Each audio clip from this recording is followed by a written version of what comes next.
뉴스 정면 승부. 이동형의 뉴스 정면 승부.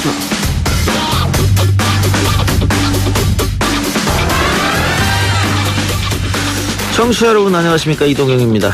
일명 가짜뉴스의 생산 유통을 예방하고 막기 위한 대책이 발표됐습니다.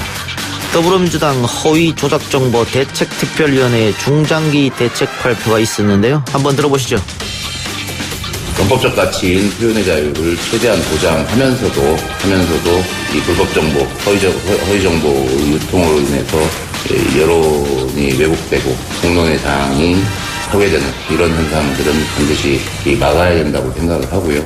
역의 규정을 도입해서 구글 코리아와 같은 해외 사업자도 국내 사업자와 동일하게 금액법을 적용을 받도록 하겠습니다. 플랫폼 사업자가 다음과 같은 내용을 위반한 경우 매출액의 최대 10%에 해당하는 과징금을 부과하도록 명시했습니다. 앞서 한상혁 방송통신위원장의 발언이었고요. 뒤이어서 박강원 민주당 허위조작정보대책특위위원장의 오늘 기자회견이었습니다. 벌써부터 유튜브 규제하는 것 아니냐 이런 말들이 많은데요. 잠시 후 설명 들어보겠습니다. 당 대표인 저는 패스트트랙의 폭정에 맞서서 강력하게 투쟁할 것을 격려했습니다. 이 문제에 관해서 책임이 있다면 이는 전적으로 당 대표인 저의 책임입니다. 검찰은 저의 목을 치십시오. 그리고 거기서 멈추십시오. 황교안 자유한국당 대표가 패스트트랙 충돌과 관련해 조사를 받으러 검찰에 출석했습니다. 최강병기에서 이 소식 전해드리면서 대통령 지시 하루 만에 나온 검찰의 검찰개혁안 내용까지 짚어봅니다. 나경원 대표는 무엇이 두렵습니까? 진짜 꺼리낄 게 없다면 자유한국당과 바른미래당은 당리당략의 커튼을 걷어내고 당당하게 국회의원 자녀 입학 전수조사에 조건 없이 참여할 것을 다시 한번 촉구합니다. 조국 법무부 장관 관련 의혹으로 교육 불평등 문제가 사회 문제로 불거졌습니다. 그러면서 나온 이야기가 국회의원 자녀 입시 전수조사입니다만 결국 여야가 합의에 실패했습니다. 대한민국 시사개보수에서 토론해보겠습니다. 10월 1일 화요일 이동형의 뉴스 정면 승부 시작합니다.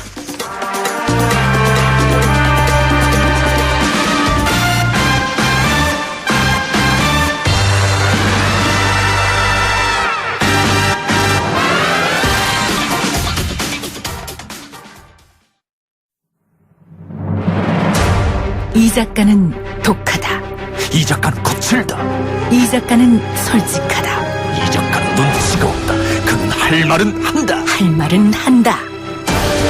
정치 오타쿠 이 작가의 독설. 뉴스 정면 승부.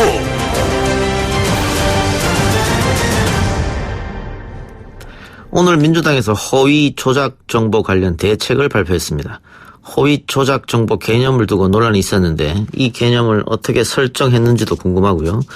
또 오늘 발표된 대책 중에는 징벌적 손해보상 제도를 도입한다는 부분도 있었는데 이게 가능할 건지 자세한 내용, 관련 내용을 담은 종합대책을 발표한 더불어민주당 허위조작정보대책특별위원회 박강원 위원장을 연결해서 들어보겠습니다.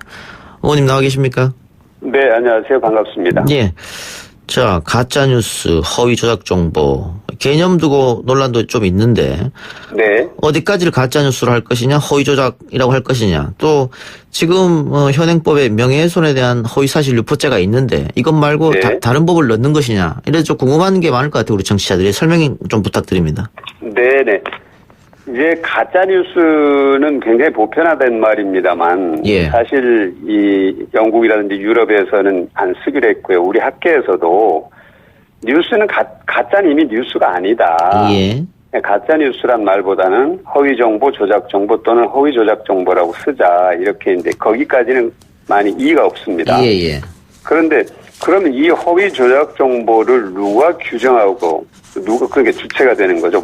어디까지를 허위조작정보라고 할 거냐. 이것을 두고는 굉장히 우리 사회에 이견이 많습니다. 예. 그러니까 정치적 견해 또는 뭐 학자적 양심 또는 법률적 판단 굉장히 이견이 많아서요. 예. 이것을 얘기하다 보면은 아마 끝이 없을 것 같아서 그 정보통신망법 44조 7의 1항에 이러이러한 것들은 뭐 정보통신망에서 유통시켜서는 안 된다 이렇게 규정된 게 있어요. 예. 그것을 허위 조작 정보의 기준에 맞추자 이렇게 저희들이 이제 법안을 내려고 하는 겁니다. 예.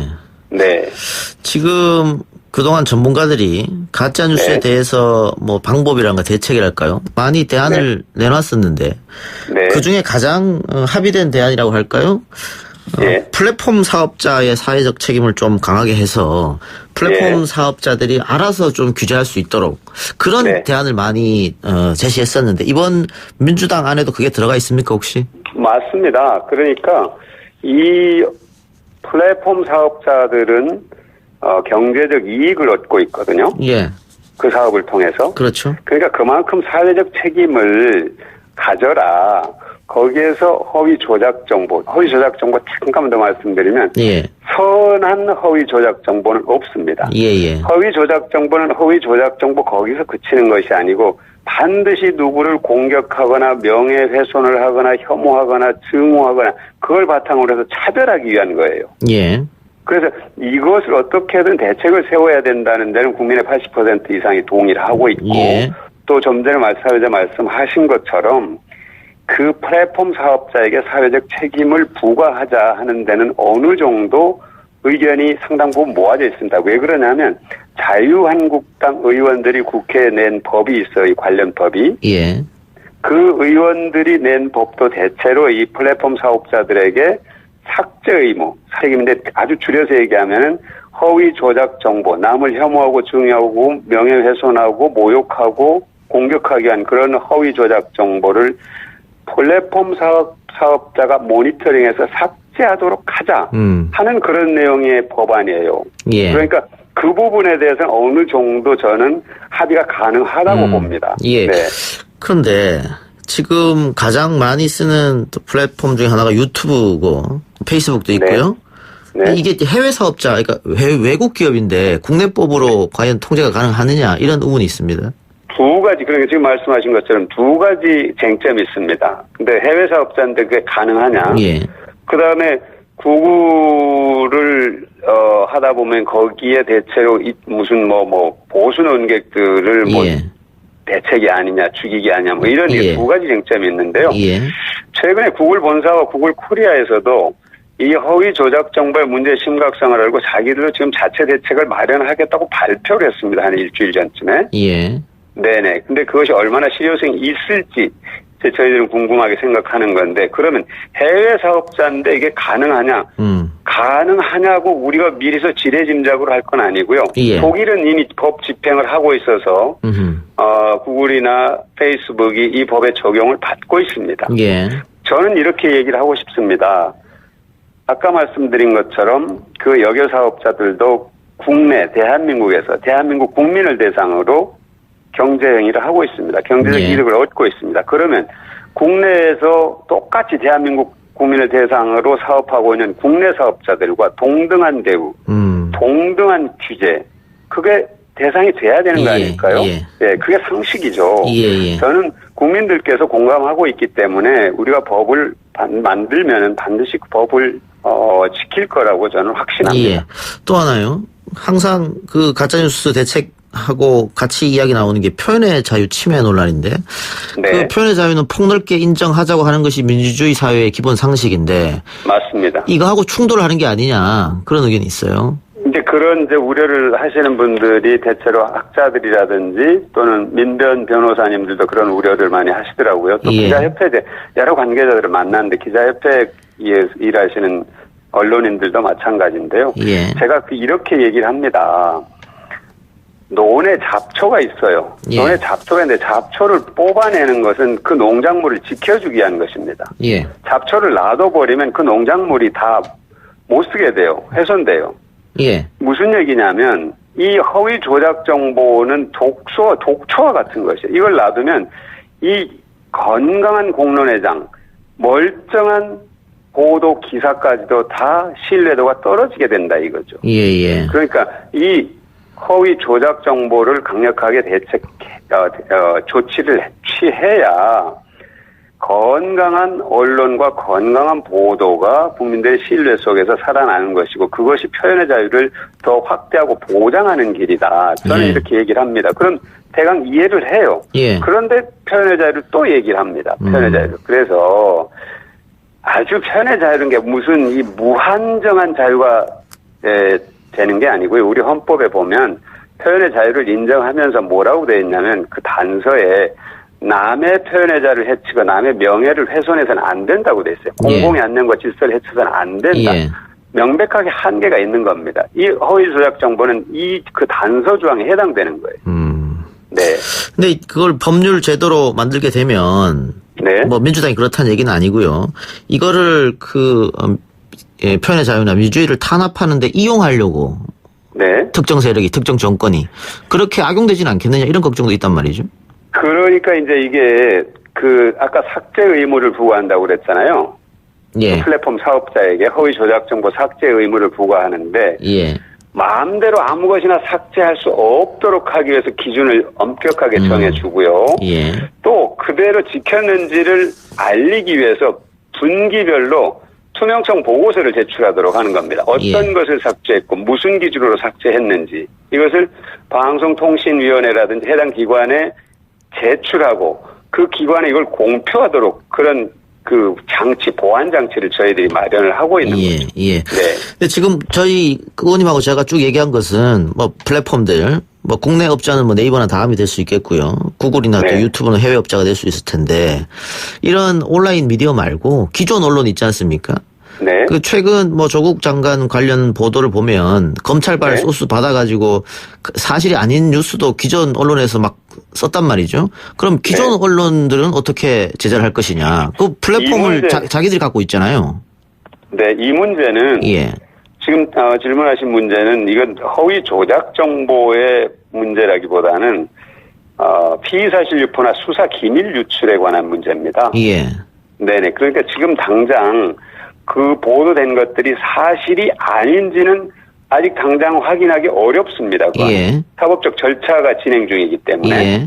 그런데 이미 수사 기밀, 그러니까 이걸 수사하는 기관이 아니면 알 수 없는 내용들이 예. 관계자나 뭐 이런 이름으로 해서 계속 보도가 되는 이것이 뭐가 문제냐면 이 수사 기밀 유출은 이미 이제 피의자는 무죄 추정의 원칙에 따라서 재판에서 확정될 때까지는 인권이 존중돼야 되고 보장돼야 되고 방어권이 다 인정되는 거거든요. 예. 그런데 이 피의사실 유포를 해서 이미 유죄 심증을 갖게 하는 거예요. 국민들에게. 이런 죄를 저질렀어? 그 방어권도 행사하기가 참 어려워요. 예. 이런 문제인 것이고요. 예, 알겠습니다. 네. 그럼 제가 예를 다르게 들게요.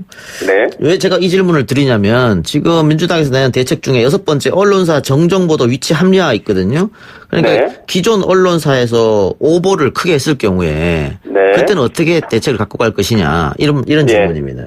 그러니까 이거는 이제 어떤 거냐면요. 현재 이 SNS가 아닌 기존 언론, 그러니까 신문과 방송, 잡지, 이것은 우리 법 체계에 이미 이런 장치들이 있습니다. 신문은 언론중재위원회가 있고요. 예. 방송은 방송통신심의위원회가 있습니다. 거기에서 방송통신심의위원회에서 이건 사실이 아니라고 판정을 하게 되고 언론중재위원회에서 이게 사실이 아니다. 그러니까 정정보도를 해라. 예. 또는 보도기관과 피해 당사자 간의 조정을 이루어주기도 하는데 언론중재위원회는 예. 그 과정이 나오면은 정정보도 해라 이렇게 나오면 예를 들어 그 보도가 일면 톱으로 보도됐어요. 예. 그런데 정정보도는 이면에 보이지 않는데 어디 조그맣게 이렇게 보도하거든요. 그렇게 하죠. 알립니다. 예. 이렇게. 예. 이거는 곤란하다는 거죠. 이거는 적어도 그 최초 보도와 똑같은 크기와 똑같은 지면은 아니더라도 충분히 독자들이 그때 보도가 잘못됐구나, 문제가 있었구나 하고 알 수 있을 정도의 크기와 지면이 필요하다. 이게 알겠습니다. 공감됩니다. 예. 그러면 신문은 그렇다 치고요. 예를 들면 그 손혜원 의원 SBS 보도한 거 3일에 걸쳐서 40분 이상 보도했단 말이죠. 최근 법원에서 반론 보도, 정정 보도 하라고 이렇게 결론이 났는데 그러면 네. 그 경우에 똑같이 3일 40분 걸려서 할 수는 없는 거 아니겠어요? 그렇죠. 그러니까 그것도 법원에서도 대체로 그에 상응하는 또는 뭐 그와 비슷한 효과를 낼 수 있는 아마 이런 뭐 이 애매한 조항이 있을 텐데요. 예. 이거는 좀 더 이제 구체화할 필요가 있다고 제가 느껴지고요. 예. 또 하나는 뭐냐면 징벌적 손해배상 제도입니다. 예. 그거 제가 그러니까- 이따가 마지막에 질문 드리려고 했는데. 네네. 앞에 제가 궁금한 거 하나 더 하고 마지막에 그 징벌적 네. 질문 드리겠습니다. 지금 세 번째, 네 번째 대책이 혐오, 차별, 편애 금지, 역사의 부정 왜곡의 금지입니다. 뭐 요런 것은 선진국에서는 이미 하고 있는 제도인데 네. 지금 그러면 우리 법에는 없으니까 이 법을 새롭게 만들겠다 이런 말씀입니까? 아, 그건 아니고요. 예. 혐오 차별은 우선 공무원들이 최근에 부적절한 그런 언행을 한 경우가 있었지 않습니까? 예. 뭐 개돼지다 뭐 이런 얘기들. 예. 그러니까 우선 공무원들에게 뭐가 요구되냐면 공무원법에 명시된 게 공정, 종교 중립, 비밀 엄수, 청렴, 품위 유지 이런 의무가 규정되어 있는데 거기에 추가해서 혐오 차별 금지 의무를 넣겠다는 겁니다. 예. 공무원법에 예, 우선 공무원법에? 네, 예. 그 얘기고요. 그다음에 역사 문제는 최근에 아주 심각한 문제들이 있었습니다만 일본군 성노예 피해자를 비롯해서 일제강점기 식민 통치와 침략 전쟁에 대해서 왜곡하고 찬양하고 고무하고 선전하는 그런 행위를 차단하자. 그리고 5.18 관련상 특히 북한군 특수부대가 와서 5.18 폭동을 일으켰다. 뭐 이렇게 주장한 것에 대해서 대법원이 판결을 내렸는데도 불구하고 아니라고. 그런데도 아직도 유통되고 있단 말이죠. 예. 이런 것들에 대해서 이제는 좀 더 분명하게 제재를 하자 해서 입법을 좀 보완하려고. 입법을 보완하겠다. 알겠습니다. 네. 마지막으로 의원님 아까 얘기했던 징벌적 손해 보상 제도인데 네. 뭐 미국에서는 예전부터 하고 있었던 제도고요. 네. 다양하게. 그런데 우리는 아직 이게 사법 영역에서도 징벌적 손해배상을 인정하지 않고 있기 때문에 지금 이걸 어떻게 하신다는 건지. 그게 이제 도입이 된 분야들이 이제 조금씩 늘고 있죠. 예, 그렇죠. 예. 네, 늘고 있는데 저는 이렇게 얘기하고 싶습니다. 우리 사회가 이제 어느 정도 그 어려웠던 시기를 벗어나서 시민의식이 엄청 높아졌고 정말로 세계에서 가장 앞선 민주의식을 갖고 있는 국민이라는 자긍심이 있습니다. 예. 그렇잖아요. 예. 더구나 촛불혁명을 성공시키면서 예. 그러면 뭐냐면 이게 권한이 있는 만큼 책임을 져라. 예. 권한을 누린 만큼 책임을 져라. 이걸 이제 국민들이 요구하는 거예요. 예. 그러니까 똑같이 언론에 대해서도 보도하고 싶은 대로 해라. 그러나 그것이 잘못돼서 남의 명예를 훼손했을 경우는 그만큼 당신이 감당을 해라. 예, 이런 얘기입니다. 알겠습니다. 마지막으로 하나만 더요. 그 지난주 주말에 검찰청 앞에서 많은 시민들이 촛불 집회를 열었습니다. 검찰에 대한 분노도 있었겠습니다만은 언론 보도에 대한 문제점도 지적을 많이 하셨거든요. 그분들이. 네. 의원님도 기자 생활 오래 하셨으니까 네네. 이 조국 장관 의혹 보도 과정에 있어서 언론의 문제점이 있었다고 보십니까? 어떻습니까? 그건 아까 말씀드린 것처럼 수사 기밀 유출과 언론의 무작정 받아쓰기. 이거는 제가 보기에 매우 심각한 문제라고 보고요. 예. 또 하나는 지금 이 어떤 큰 흐름으로 봤을 때 조금 전에 제가 말씀드린 권한이 있는 곳에 책임이 있다. 이 예. 얘기는 검찰이 그동안 권한을 행사했으면 마땅히 책임의식을 갖고 이제는 인권을 존중하고 예. 또 절제된 어떤 공권력을 행사하는 것이 맞다는 것이 국민들의 판단입니다. 상식적인. 그것을 그 초점을 정확하게 짚어줘야 되는데 지금 보면은 이걸 처음부터 싸움으로 몰아가려고 그래요. 일부 언론은. 예를 들어서 무슨 촛불 시위가 국민 분열 일으켰다 그러는데 예. 그거는 반민특위가 국론 분열 일으켰다는 얘기하고 비슷한 얘기거든요. 예. 지금 옳은 방향으로 가자. 검찰을 개혁한다는 것은 검찰의 권한을 조정하고 국민들의 인권이 존중받는 방식으로 이제는 수사를 해야 된다. 이게 국민적 요구, 시대적 요청입니다. 그 방향으로 가자고 하는 게 국민들의 요청인데 이걸 이 국민들을 놓고 국민 분열시켰다 이렇게 접근하는 건 저는 예. 그거는 문제가 있는 것 같습니다. 알겠습니다. 의원님 오늘 말씀 여기까지 듣겠습니다. 네. 예, 지금까지 더불어민주당 허위조작정보 대책특별위원회 박강원 위원장이었습니다. 1부 순서 마무리하고요. 저는 최강병기로 다시 돌아옵니다.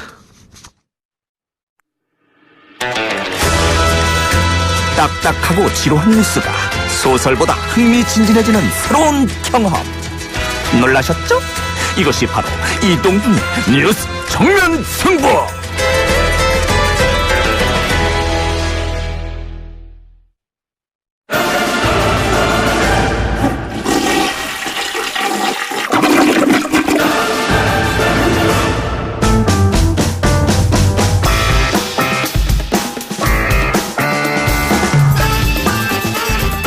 이동희 뉴스 정면승부 2부 최강경기 시작합니다. 오늘은 엄태섭 변호사, 시사저널의 유지만 기자 나왔습니다. 어서 오십시오. 안녕하세요. 안녕하세요. 홍종욱 전 의원 딸이 신종 마약을 몰래 들어오려다 공항에서 붙잡혔습니다. 검찰은 곧장 체포해서 빠르게 구속영장을 청구했다고 하는데 법원에서 기각됐나요? 기각 사유가 뭡니까? 예, 어제 인천지방법원에서 홍종욱 전 의원 큰딸 홍모 씨에 대한 구속영장을 기각을 했습니다. 애초에 이제 검찰이 빠르게 구속영장을 청구한 거는 일전에 이제 CJ그룹 이재현 회장 장남이 그냥 불구속되고 귀가한 것을 좀 의식한 조치였던데요. 예.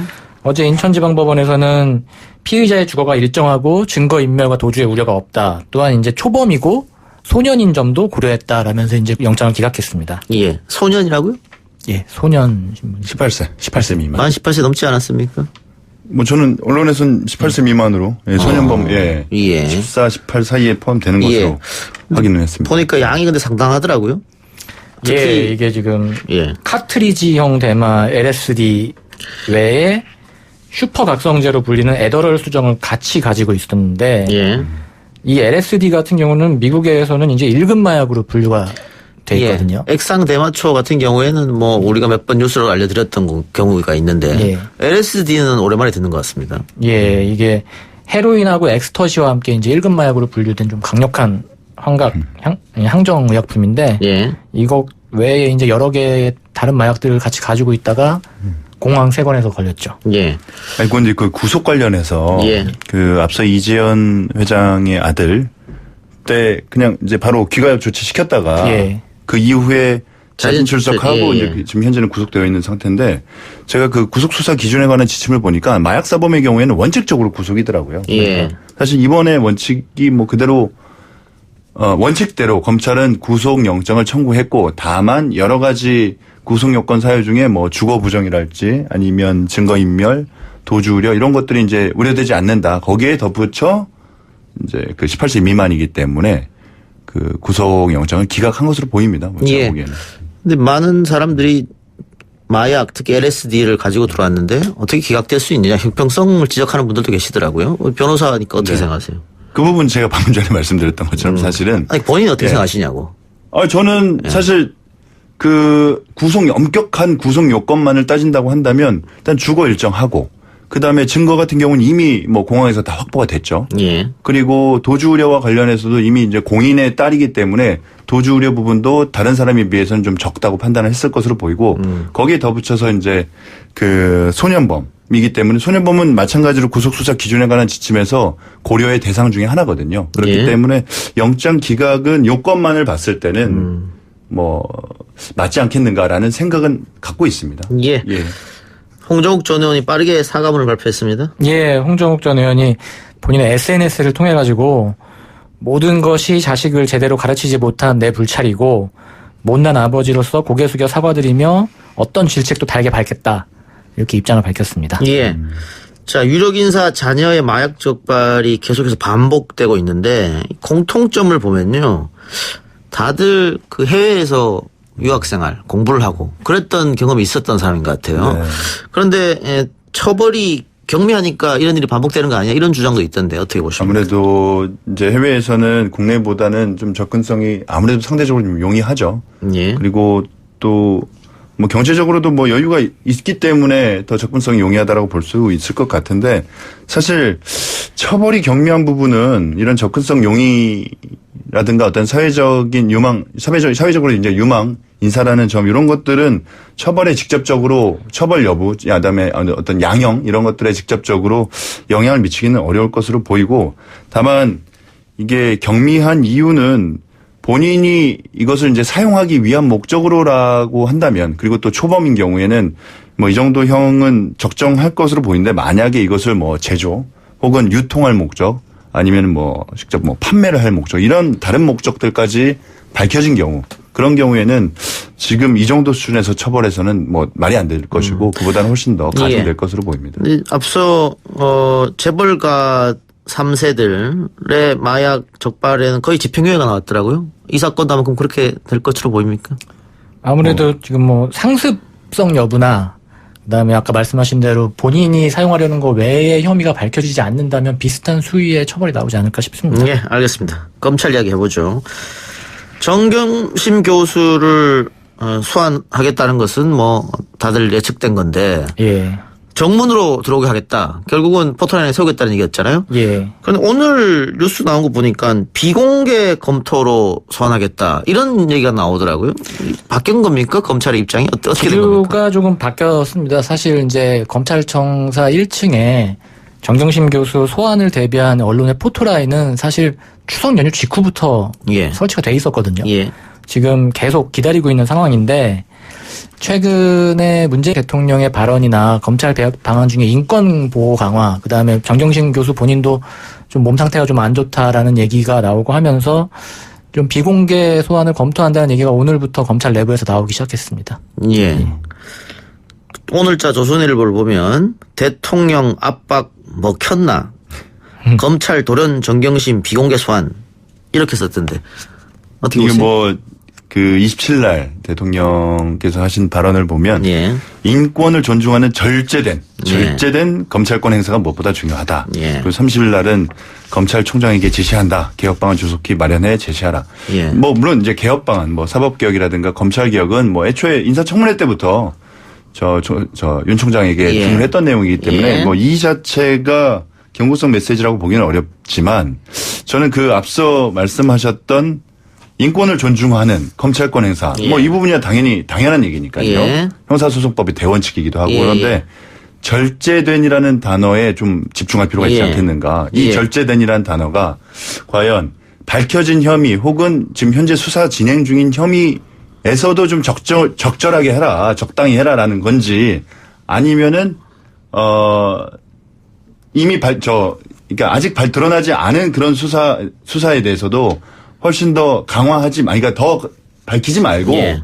적당히 이제 이쯤에서 마무리해라라는 메시지인 건지 예. 아니면 정말 인권 보호를 위해서 예. 절제된 정도 수준의 수사로 적당히 마무리하라는 것인지 예. 좀 애매하게 보일 수 있고 지금 시기적으로는 어쨌거나 그 현직 법무부 장관의 가족에 대한 수사가 진행 중에 있기 때문에 검찰 입장에서는 다소 압박으로 들릴 수도 있을 예, 것으로 알겠습니다. 저는 예. 보입니다. 네. 근데 뭐 공개 소환, 비공개 소환 이건 큰 문제는 저는 아니라고 보고 과연 검찰이 구속영장을 청구하느냐 핵심이 그거잖아요. 그겁니다. 예.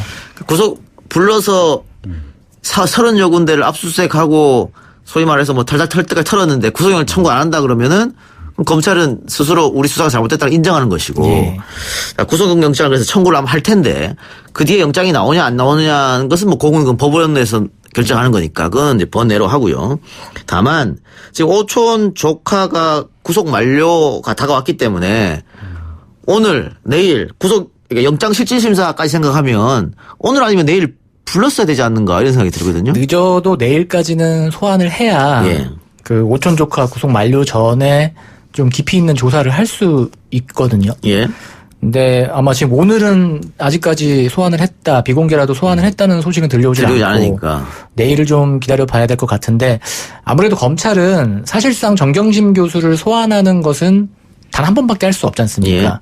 그 전에 이제 각종 혐의나 증거들을 좀 다진다라고 하는 조심스러운 좀 입장도 있는 것 같고요.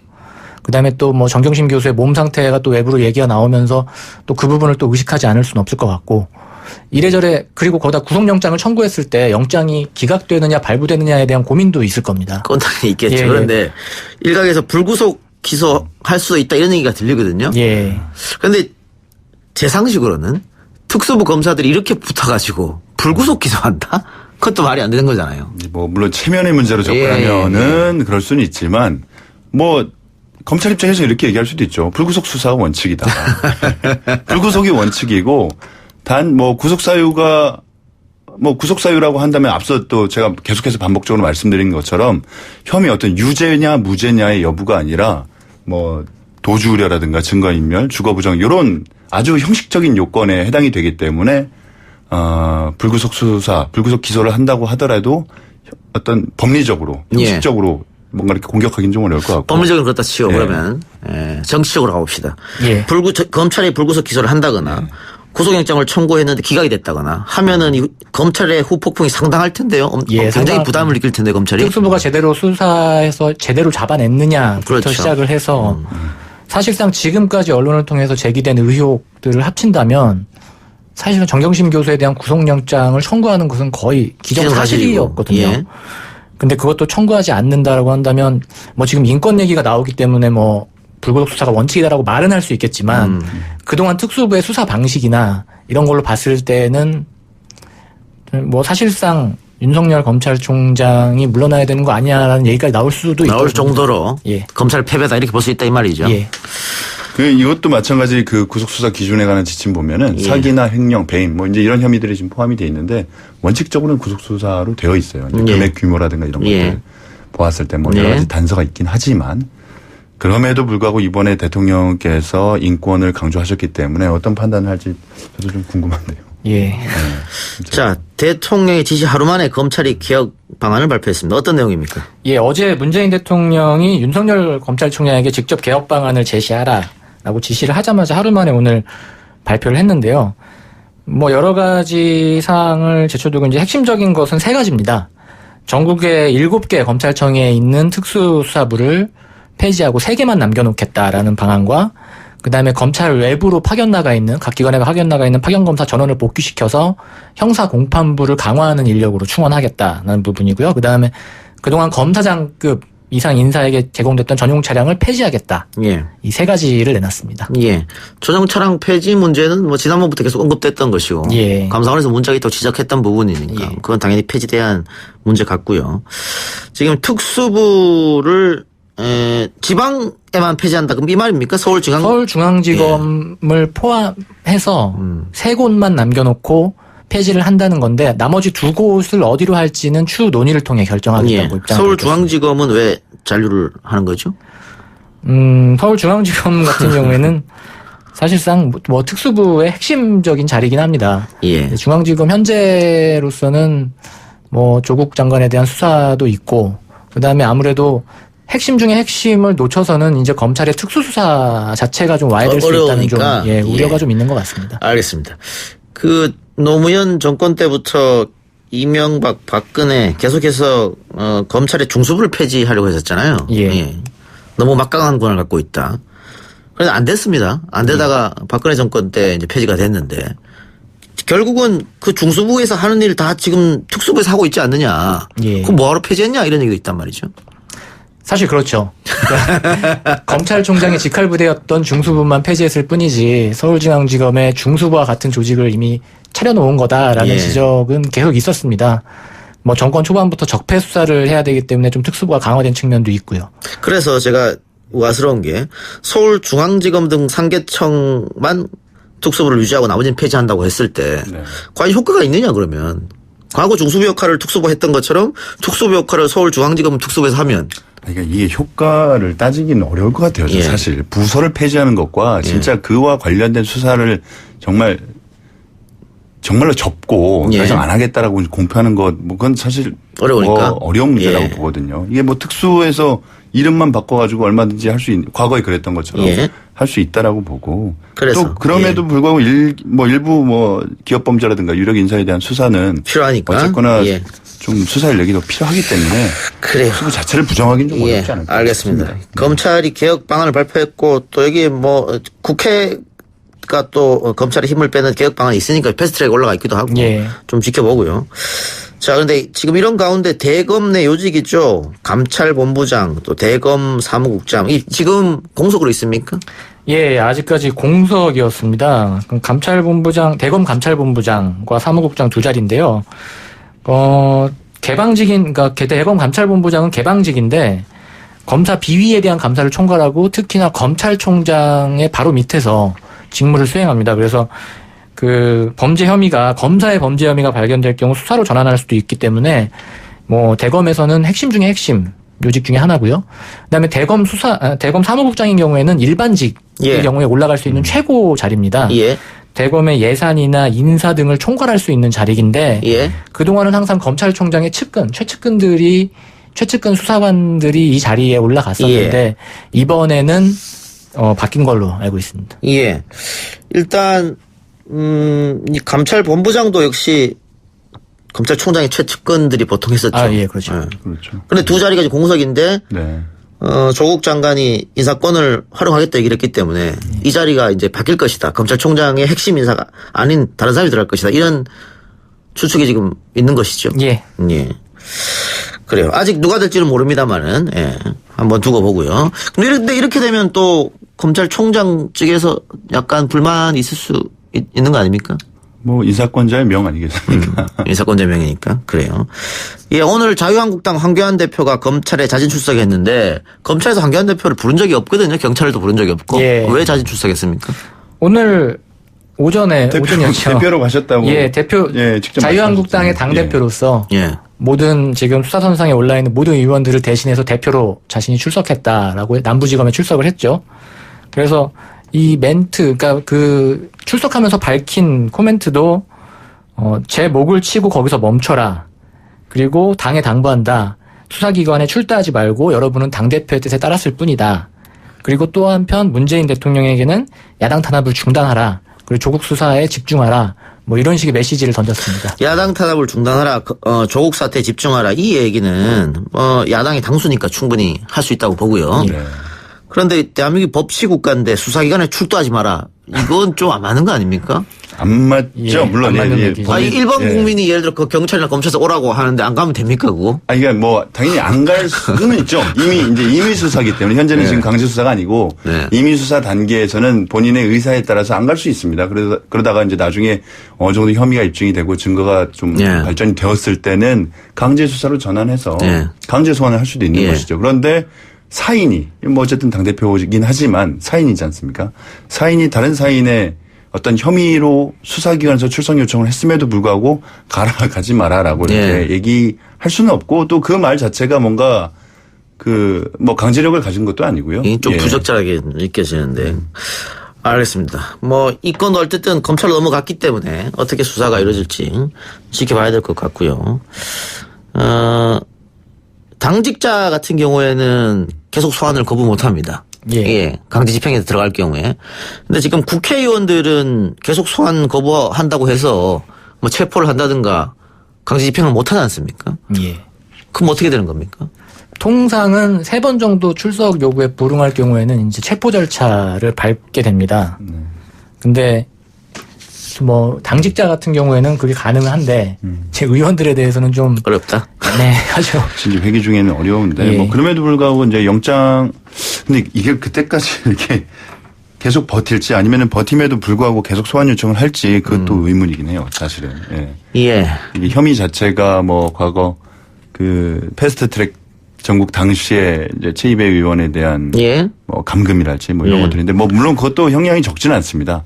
그런데 그것이 강제 수사를 통해서라야만 가능한 것인가에 대해서는 의문이 분명히 있기 때문에 어느 정도까지 강제로 동원할지에 대해서는 좀 지켜봐야 될 것 같습니다. 어쨌든 국회의원은 뭐 불체포 특권이 있고 회기내에는 체포를 못하기 때문에 그런 점이 있죠. 알겠습니다. 중요한 게 또 있는데 집단소송 문제를 얘기해야 되는데 시간이 없네요. 다음 주에 합시다. 수고하셨습니다 오늘. 알겠습니다. 감사합니다. 1부 순서 마치고요. 뉴스 듣고 3부로 찾아뵙겠습니다. 글쎄 안 들려 들을 뉴스 없어 아무 뉴스도 귀에 들어오지 않아 듣고 또 들어도 들을 뉴스 없어 만든 게 이 프로야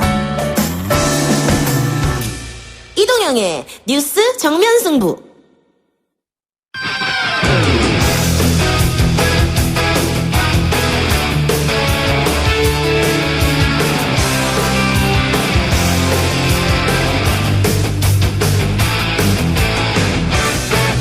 YTN 라디오 이동의 뉴스 정면 승부 3부 시작하겠습니다. 매주 이 시간 야구 이야기하고 있죠. 야구 소식 전해줄 조진성 캐스터 나왔습니다. 어서 오십시오. 안녕하십니까. 유현진 선수가 결국 유종의 미를 거뒀네요. 네, 결국에는 평균 자책점 1위를 달성했습니다. 예. 지난 29일에 샌프란시스코전에서 7이닝 무실점 무사사고 호투로 승리 투수가 됐는데요. 개인 최다 타이 기록인 14승을 달성했고요. 평균 자책점은 2.32, 기존 2.41에서 2.32로 낮추면서 평균 자책점 타이틀을 가져갔습니다. 이 아시아 투수로는 최초의 기록인데요. 사이영상 수상은 힘들다는 평가가 많지만 여러모로 역대급 시즌이었습니다. 예. 사이영 수상은 왜 힘들까요? 일단 평균 자책점 1점대면은 그 임팩트가 있는데요. 일단 2점대고 그리고 이제 이 평균 자책점 말고 다른 부분에서는 이제 경쟁자들에 비해서 이렇게 좀 임팩트가 떨어진다. 좀 밀리기도 하고 예, 여러 가지가 좀 있죠. 예. 자, 어쨌든 마지막 경기에서 7이닝 무실점 무사사구로 승리를 거뒀기 때문에 포스트 시즌에서 기대를 좀 하면 좋겠다. 예. 근데 1선발이냐 2선발이냐 예. 이런 문제도 있잖아요. 그렇죠. 예. 어떻게 1선발, 보세요? 2선발. 글쎄요. 1선발로 하면 좋을 것 같긴 한데요. 일단 좀 마음을 좀 내려놓고요. 예. 일단 팀이 이기는 게 중요하니까. 그동안 예. 다저스가 우승을 많이 못 했지 않습니까? 예. 팀 상황에 따라서 1선발, 2선발 뭐 다 좋은 것 같습니다. 일단 나가서 좋은 모습 보여주는 게 먼저겠죠. 예. 프로야구 얘기해 봅시다. 예.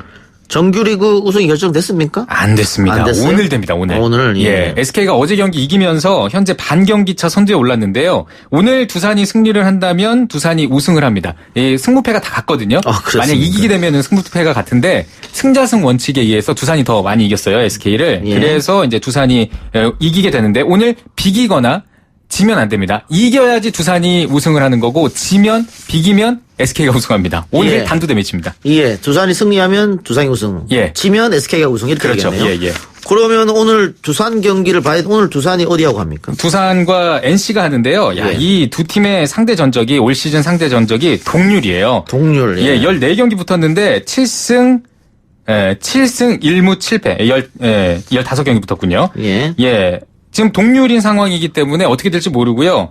2위 두산, 이게 지금 뭐 이겨야지만 되는 그런 상황인데, NC 선발 최성영이 지난 직전 등판이 두산전이었거든요. 예. 그때 무너졌었어요. 근데 그 전까지는 또 두산 상대로 괜찮았단 말입니다. 예, 두산 선발 후렌쿠프 선수는 또 직전 등판 때 좋았고요. 오늘 경기 정말 많은 야구 팬들이 지켜볼 것 같습니다. 예. 두산 선발은 누굽니까? 예, 두산 선발 후렌쿠프입니다. 예, 알겠습니다. 정말 많은 분들이 기대하고 경기를 보고 있을 것 같네요. 네. 예, 그리고 아까 유현진 선수가 평균 자책점 1위 타이틀을 따냈다라고 했는데 네. 우리 야구는 어떻습니까? 우리나라 야구도요. 이게 진짜 기적이 일어났어요. 평균 자책점 1위 그동안 계속해서 이제 린드블럼 선수가 지키고 있었는데 양현종 선수가 결국에는 이 타이틀을 차지했습니다. 네, 양현종 선수가요. 4월에 평균 자책점이 9.82였거든요. 그러니까 그 자책점이 9.82였는데 이후에 5월 6경기에서 월간 1.10을 기록했고요. 6월에 1.69, 7월에 1.38, 8월에 0.51, 9월에 1.45까지 호투하면서 드라마틱한 반전을 이뤘고 결국에는 이제 평균 자책점 1위 타이틀을 가져왔습니다. 대역전극을 벌였다 이렇게 보면 되겠네요. 예, 그 살짝 부진했다가 계속 잘 던진 거예요. 예.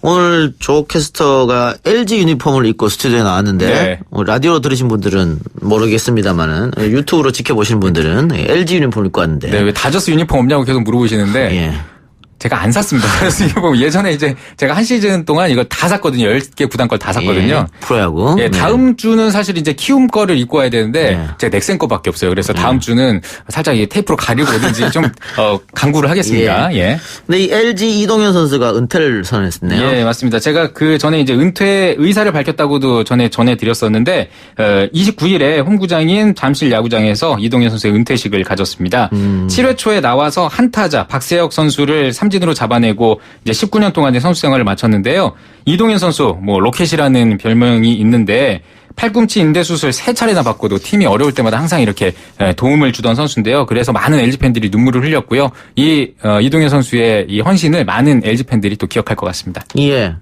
이동현 선수 은퇴를 보기 위해서 구름 가족이 모여들었다고 하는데 LG 팬들이 의리가 있네요. 예, 그런 것 같습니다. 삼성은 새로운 감독을 뽑았네요. 네, 삼성 아주 파격적인 인사가 이루어졌습니다. 이 감독 출신이 아니라요. 전력 분석 팀장, 운영 팀장을 겸임했던 전력 분석관 출신의 허사명 감독이 선임이 됐는데요. 이런 적이 있었을까요?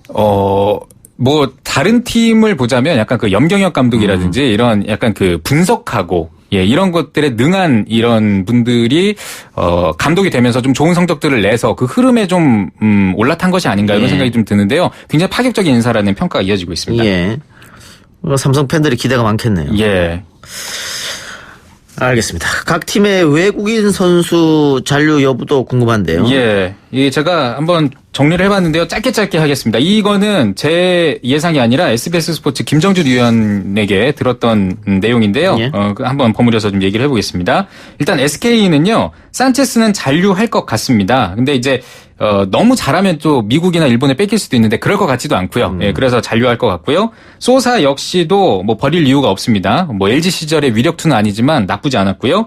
로맥은 좀 SK가 고민할 것 같다라는 의견이 있었습니다. 준수하긴 하지만 좀 애매하고 장수 용병이긴 하지만 더 좋은 모습을 보여줘야 되는데 더 좋은 선수가 나오지 않으면 로맥은 약간 위험할 수 있다. 이런 이야기가 나왔고요. 두산 같은 경우에는 린드블럼 선수는 약간 위험합니다. 좋은 쪽으로. 예, 일본에서 노린다는 얘기가 있더라고요. 예, 맞습니다. 일본 리그에서도 그렇고 뭐 지금 이렇게 많은 스카우터들이 와서 좀 실제로 본 적이 있고요. 후렌코프도 약간 좀 애매한 상황인데요. 오늘 경기 또 어떻게 될지 좀 지켜봐야 될 것 같습니다. 오늘 정말 중요하고요. 페르난데스는 진짜 잔류할 것 같습니다. 정말 효자였고 메이저리그 가기에는 조금 무리가 있다라는 평가가 있고요. 그리고 지명타자로 많이 나와서 수비로는 많이 보여주지 않았지만 공격에서 또 좋은 모습 보여줬기 때문에 페르난데스 선수는 잔류할 것 같다. 이런 예상이 많이 있습니다. 예. 그 정규리그 꼴찌로 마감한 롯데는 어떻습니까? 예, 롯데 입장에서는 사실 이 레일리 선수 빼고는 다 바뀔 것 같습니다. 레일리 선수가 1선발이 아니라 2선발 정도로 1선발은 좀 어려워 보이겠다라는 그런 평가가 좀 있고요. 한국에서 오래 뛰었는데도 이제 한국 타자들이 이 레일리 선수를 잘 공략하지 못하는 그런 모습. 그만큼 이제 한국에서 잘 적응했고 살아남을 수 있다. 한 2선발 정도로 좀 예상을 하고 있고요.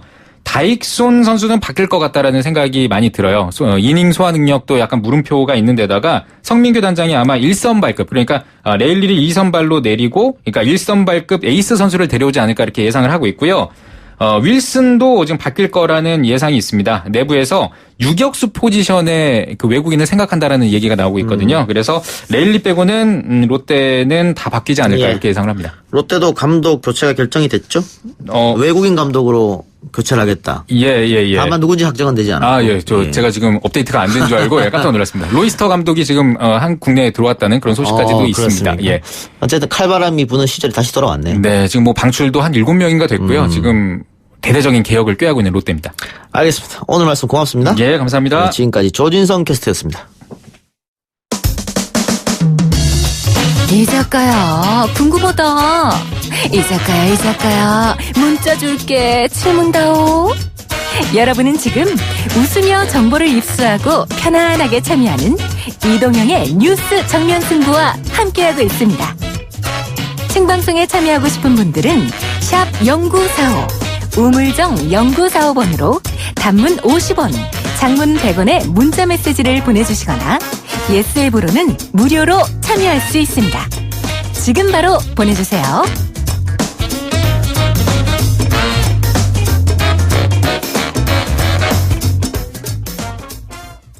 우이 우아아 쟁쟁 와라 와라 뱅뱅 우이 우아아 쟁쟁 와라 와라 뱅뱅 우이 우아아 쟁쟁 와라 와라 뱅뱅 우이 우아아 쟁쟁 와라 와라 뱅뱅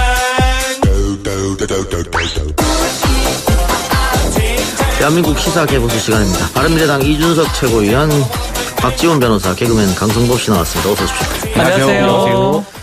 지난 주말에 검찰청 앞에서 대규모 촛불 집회가 열렸습니다. 그런데 촛불 집회에 참가 숫자를 놓고 정치권이 공방을 벌이고 주최 측은 200만 명이다. 경찰 측은 추산하지 않았고요.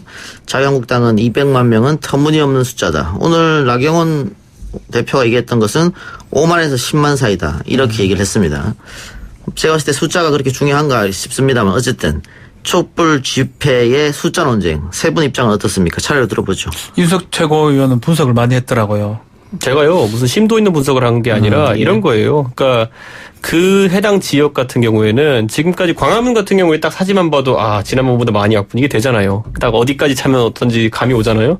서초동 일대는 한 번도 해본 적이 없기 때문에 그 사진 구도만으로는 사람들이 비교가 잘 안 돼요. 그리고 언제나 이제 이 시위 집회 진영 같은 경우에는 개최하는 쪽에서는 늘리려고 하고 그리고 그 반대 입장에 있는 쪽에서는 줄이려고 하고 이런 게 있었기 때문에 뭐 익숙한 논쟁이죠. 근데 제가 이제 봤던 거는 원래 집회라는 거는 들어온 사람 있고 나가는 사람 있고 6시간 동안 집회하면 1시간 있다 가는 사람 있고 이렇기 때문에 연인원을 추산하는 게 제일 정확해요. 왔다 간 사람 보려면은. 근데 그렇게 하면 면적법으로 하는 것보다는 교통수단을 이용한 사람 숫자라는 게 정확하다. 이건 뭐 사실 기존에 있었던 방식이고, 근데 서초동 일대에 뭐 이제 지하철, 버스 뭐 이런 것들 분석해 보면은 대략 10에서 20만 정도 나온다. 이 정도로 그냥 합리적으로 추산한 건데, 그러니까 이런 거죠. 그러니까 결국에는 그 숫자가 여당에서 이제 대변인 논평으로 200만이라고 나왔거든요. 근데 저는 앞으로 그런 좀 과도하게 정치적 목적으로 부풀리는 행위는 여야를 막론하고 좀 사라져야 되지 않나. 왜냐하면 조소의 대상이 됩니다. 자꾸 이렇게 서로 뭐 도박하는 것처럼 레이즈 이렇게 하면은. 그러니까. 저도 200만은 좀 부풀렸다고 보는데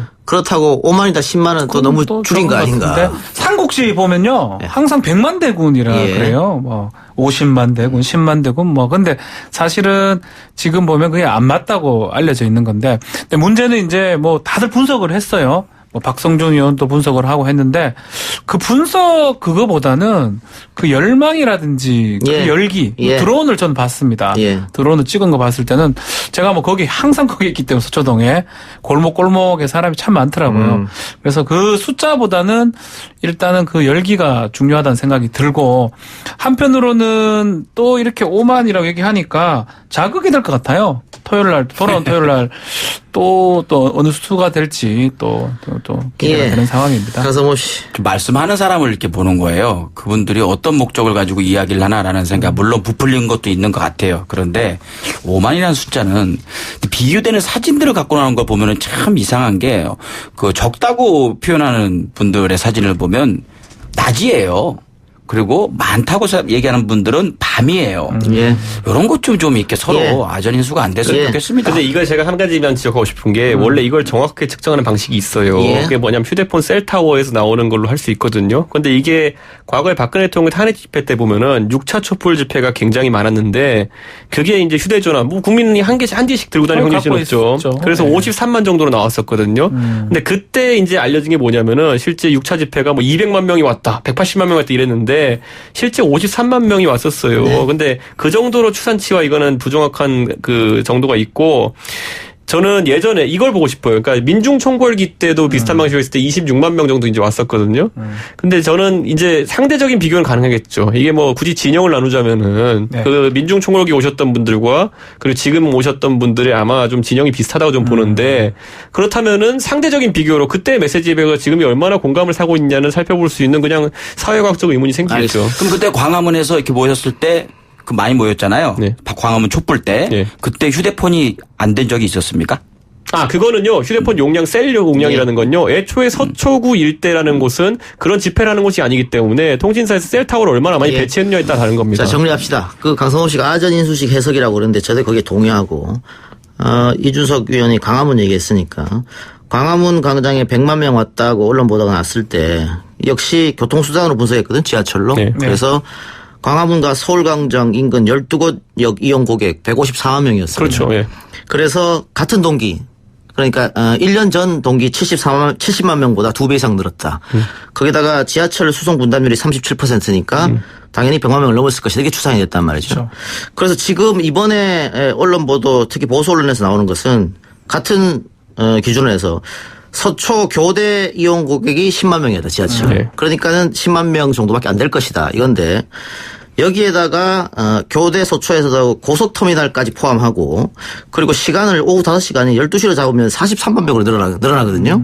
거기다가 남부터미널 강남역까지 포함하면 또 기하급수적으로 늘어납니다. 그러니까 이것을 저는 분석한다고 많은 분들이 각자적으로 기준에 맞게 분석하는데